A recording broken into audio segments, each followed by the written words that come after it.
सबको नमस्ते। मेरा नाम है डॉक्टर दीपिका कौशल।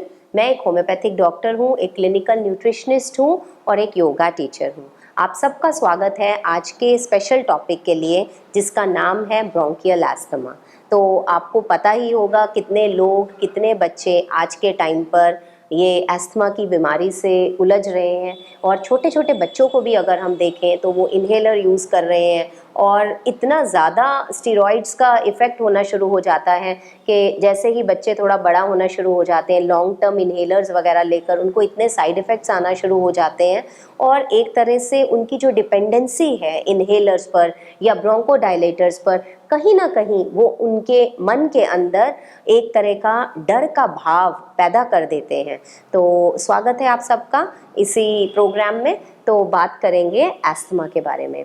देखिए, आप सब जानते हैं कि अगर किसी को एलर्जी होती है, एस्थमा जो है, पहले आपको बताना चाहूँगी एस्थमा कैसे आता है, एस्थमा किसको बोलते हैं, इसका क्या इसमें बॉडीली चेंजेस होते हैं। जब भी हम किसी को बोलते हैं एस्थमा हो गया, तो वो एस्थमा एक ही दिन में डायग्नोज नहीं होता, वो एस्थमा आने में कई साल लग जाते हैं। और जब एस्थमा जब वो डायग्नोज हो जाता है, हम भूल जाते हैं उससे पहले हमारे क्या क्या हम लोग फेस कर रहे थे, कौन से एपिसोड्स हुए थे। तो जिन लोगों का नाक हमेशा बहता रहता है, जिन लोगों को नाक बंद होने की प्रॉब्लम है, जैसे ही वो लेटते हैं एक नॉस्ट्रिल रात को बंद हो जाता है, या जिनको बहुत सारी छींकों की प्रॉब्लम है, कुछ लोग सुबह उठते ही ज़मीन पर पैर रखेंगे और उनको छींकें आना शुरू हो जाता है। कुछ लोग बोलते हैं कि ये छींकों की प्रॉब्लम हमें सिर्फ साल में 2 महीना रहती है। कोई बोलता है सर्दी स्टार्ट होते हैं, कोई बोलता है गर्मी स्टार्ट होते हैं, कोई बोलता है धूल से होती है, कोई कहता है कि हमें ये एलर्जी अपनी कबर्ड जैसे ही वार्डरोब खोलते हैं तब छींकें आना स्टार्ट होता है।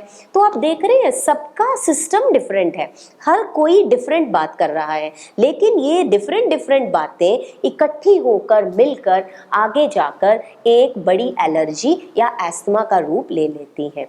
तो जब एस्थमा होता है, हमारा जो शरीर है वो हाइपर सेंसिटिव हो जाता है। ये जो हाइपर सेंसिटिविटी है वो हर एक बंदे की डिफरेंट है, सबका कॉन्स्टिट्यूशन डिफरेंट है, दुनिया में अलग अलग तरह के लोग हैं। तो उस कॉन्स्टिट्यूशनल मेकअप के अकॉर्डिंग हर बॉडी का रिएक्शन उस पर्टिकुलर चीज़ के लिए डिफरेंट होता है, और डेफिनेटली इसमें जेनेटिक प्रीडिस्पोजिशन जो है वो बहुत मैटर करती है। अगर आपकी मदर को एस्थमा है, अगर आपकी दादी को है, नानी को है, मौसी को है, बुआ को है, तो बहुत चांसेस है कि आपको भी हो जाए। तो सबसे पहले आपको ये बताना चाहूँगी, जब एस्थमा होता है, अगर आप सबको भी सांस लेने में दिक्कत है, हम सोचते हैं सांस लेने में दिक्कत हो रही है हमें एस्थमा हो गया, ऐसा नहीं है। हमें उसको पहले ही शुरू में पकड़ना है, हमारी अप्रोच ऐसे होनी चाहिए। दूसरी बात देखिए, जब हम एक्सेल करते हैं, जब सांसें छोड़ते हैं, उस तरह जब सांस छोड़ेंगे नॉर्मली, अपने डीप ब्रीदिंग नहीं करना, डीप इनहेल नहीं, डीप एक्सेल नहीं, नॉर्मल बैठे बैठे जब हम श्वास छोड़ते हैं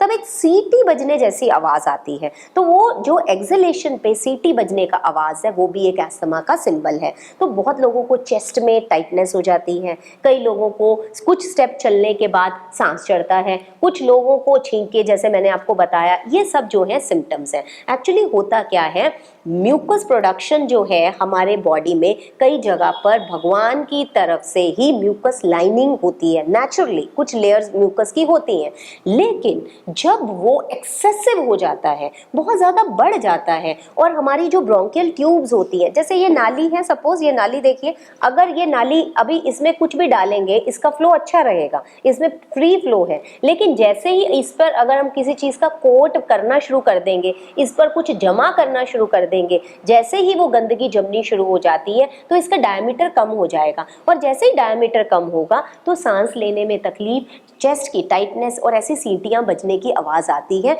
क्योंकि म्यूकस एक्युमुलेशन बहुत हो जाती है। चलिए अब बात करते हैं करना क्या है।